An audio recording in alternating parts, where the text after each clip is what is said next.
Bonjour, comme promis, je vous propose une vidéo qui va vous servir comme support de correction pour l'activité sur le rapprochement des gamètes. Concernant la reproduction sexuée, nous pouvons nous demander la question suivante. Comment est-ce que les gamètes se rencontrent? Voyons d'abord le cas de quelques plantes à reproduction sexuée à La Réunion. Prenons le cas du litchi et de la mangue, qui sont deux fruits qui poussent sur des arbres qui, à un moment de leur vie, fleurissent.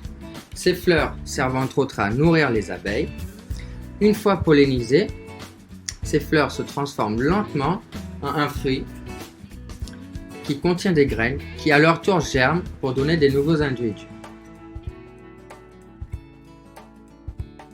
Regardons le cas d'animaux à reproduction sexuée à La Réunion et penchons-nous sur le cas de la veuve dominicaine et du cardinal. Ces oiseaux, pour se reproduire, doivent se mettre en couple, mais ce n'est qu'une fois que le mâle possède un beau plumage nuptial qu'il est accepté par la femelle et le couple se forme.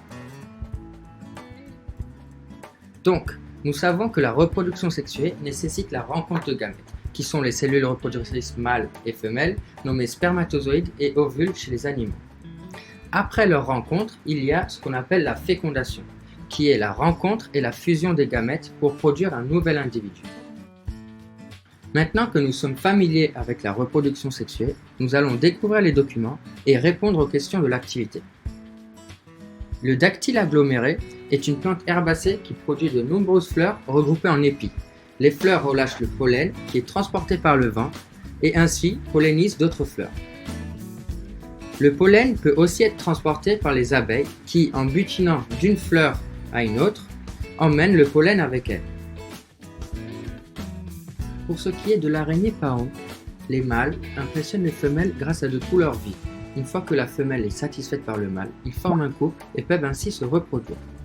Faisons maintenant une expérience avec des gamètes d'oursin. Plaçons 2 gouttes d'eau de mer sur 3 lames différentes avec des spermatozoïdes d'un côté. Ensuite, nous plaçons sur la deuxième goutte des ovules, rien dans la deuxième plaquette, et des molécules pendant les ovules sur la troisième. Nous pouvons joindre les 2 gouttes par un pont d'eau de mer et observer ce qu'il se passe. Après quelques instants, nous pouvons observer que les spermatozoïdes ne se déplacent que lorsqu'il y a des ovules ou des molécules provenant des ovules. Nous pouvons donc dire que les ovules attirent les spermatozoïdes. Pour résumer, faisons un tableau comparatif de la reproduction sexuée et asexuée. Dans la reproduction sexuée, il faut 2 gamètes provenant des parents mâles et femelles, et la fécondation se fait en milieu interne, mais aussi en milieu externe. Pour la reproduction asexuée, nous n'avons pas de cellules spécialisées et il n'y a qu'un seul parent. Il n'y a donc pas de fécondation chez ces organismes. Vous pouvez maintenant mettre la vidéo en pause et prendre la correction. Voilà, bon courage et à bientôt.